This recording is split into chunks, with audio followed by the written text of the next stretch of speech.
Oh joy, we're listening to James O'Brien today. I cannot wait to get started.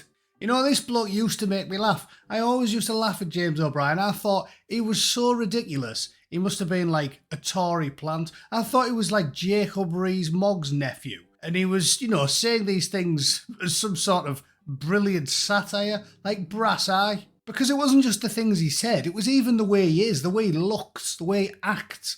The naked hypocrisy of constantly calling everyone else a gammon when you look like your entire face has been sculpted out of a cube of spam. Very odd. So I thought he was one of us. I thought he was like a brilliant satirist. But it turns out he can't be. After watching this today, he can't be. So stay tuned and I'm going to go through exactly what he said, which is one of the dumbest things of the last 50 years as far as I'm aware. All I'll say before I get started is that if I listen to this bloke for half an hour every day for a week, I think it would turn me into a raving lunatic. I swear to God, I've always considered myself a reasonable, centrist chap, driven by logic and common sense, who could be talked into anything. But I swear to God, if I listen to this bloke for more than a couple of hours, it would send me over the edge. 7 days listening to James O'Brien in short bursts would have me starting YouGov petitions to have Anders Breivik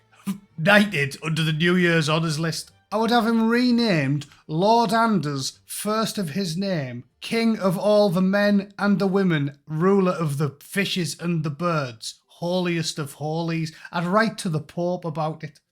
Alright, James O'Brien's show should have a health warning on it. If he was broadcasted over loudspeakers to the British public, non-stop for 3 days, 60 million people would join the little-known advocacy group, Bring Back General Pinochet's glorious helicopter rides. That's how much of a raving lunatic and how irritating James O'Brien is. So let's watch him and then point and laugh, shall we?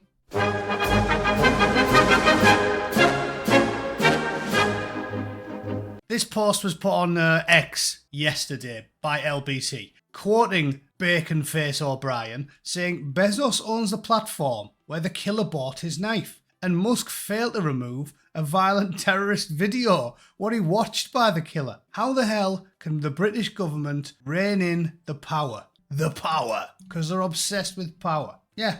So he's not asking how the British government can do something about men killing children or rogering 50,000 girls more than a copper's radio above dirty kebab shops up and down the country because they get aggressively targeted by one particular group of men. He's not asking any of them questions. He makes an ostrich look like a visionary, a far-sighted political genius with its head in the sand. If your response to Mr. Rudu Kanubu is asking how the hell can the government do more to make it harder for British citizens to buy knives, you are either a satirist or a raving lunatic. So let's listen to him and then we'll have a chuckle at his premium unleaded AAA weaponised autism. It was on Amazon that the Southport killer bought his knife. Amazon, of course, is owned by Jeff Bezos.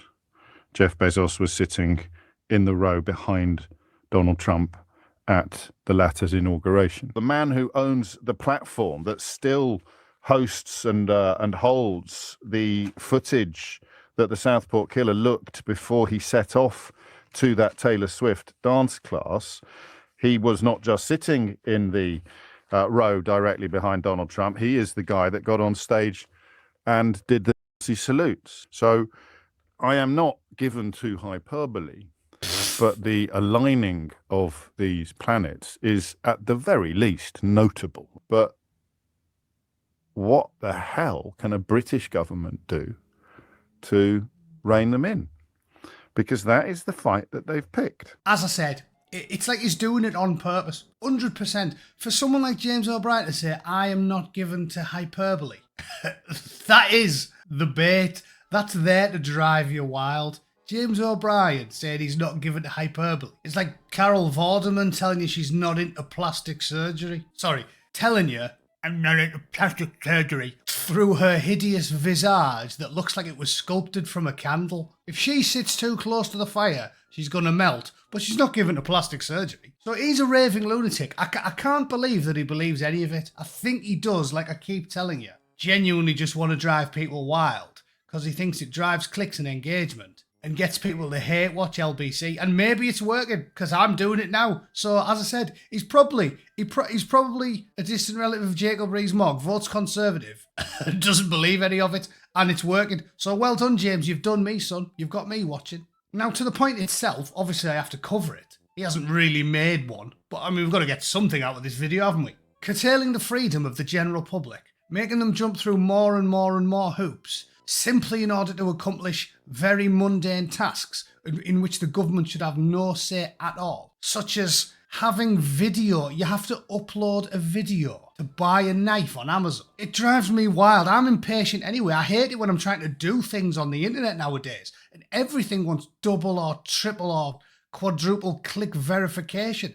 Upload your driving license, send us your passport. And all the while, the boys in Lagos are still robbing everyone blind, and some old grannies just lost their life savings to some programmer in Delhi. Or some French bird, did you hear about that one? Some French bird lost her entire life savings to a bloke pretending to be Brad Pitt. First of all, if you're that thick, you deserve to lose all your money. But second of all of the stuff they do to combat any of this doesn't even remotely affect the people that are committing the crimes, and it just pisses about people like you and me that just want to get on with our lives and get left alone by an increasingly massive authoritarian superstate. It's a terrible idea. It's ludicrous to suggest that this was the fault of anyone other than the killer of the children and the ideology that drives people to kill children. And they come up with a different thing every time. The Manchester Evening News Arena bombing was truly horrific, killing little kids at a pop concert. They didn't discuss where he bought his backpack from, did they? Oh, take it up with Berghaus. It's all Mountain Warehouse's fault. They're arseholes. You see what I'm saying? They just come up with drivel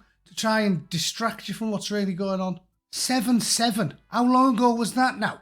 20 years ago. The death toll was horrific. They constantly target women and children, enthralled to an ideology that tells you if you do that, you will ascend to paradise. It's a great idea. There's over 45,000 blokes on the terror watch list in the UK, full-blown, stone-cold killers that have swallowed that ideology wholesale. And they're talking about banning knives. They just killed a load of people at a Christmas market using a vehicle. Are they going to ban cars next? The British government, you never know, maybe they will. But everything they say and do is preposterous. It's not Jeff Bezos. It's not Elon Musk.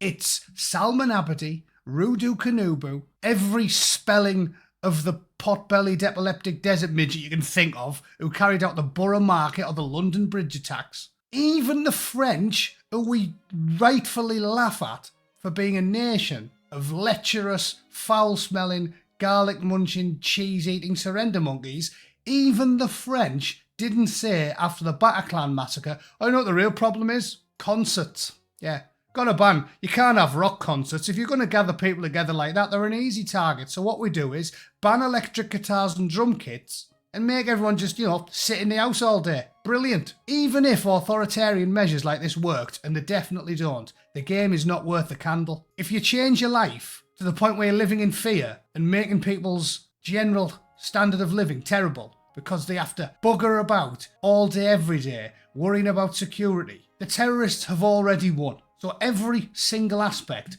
of that ludicrous, hyperbolic screed was wrong. It wasn't just wrong, it was upside down. And James O'Baconface is either James Rees-Mogg, once removed, or Armando Iannucci or some other satirical genius who also has idiotic political beliefs. But that's another video. Anyway, I think I'll finish up with some stupid tweets from Lefties, because I noticed this one while I was on there. Just Dave now had a pop at Rupert Law. Rupert Law gave out a perfectly logical and reasonable message, saying that as many as 1 in 12 people in London are illegal immigrants. Our message has to be clear: if you're here illegally, you've got to go. And Just Dave now says, this is going to cause innocent people to get abused. Yeah, all the stuff we've got going on, and this guy's worried about abuse. Welcome to the club. I get abused daily. I've had more death threats than Gary Glitter from the tolerant left on the internet. Join the club, son. Abuse isn't the problem. And to make the point very clear, he doesn't speak the English language, because if you're here illegally, you aren't innocent, are you? I know that's a hard concept, but think about it for a moment. If you're here illegally, then you aren't innocent. That's how the English language works. Just Dave probably thinks Grace Jones is whiter than Ed Sheeran. Clearly that's how Dave thinks the English language works. Anyway, that'll have to do you for the day. I've got things to do. Thanks for tuning in as usual. If you disagree with any of what I've said, please feel free to have a pop in the comments, because unlike Just Dave now, I can handle a bit of abuse. Alright, thanks for tuning in. See you all tomorrow. Total pip. Cheers.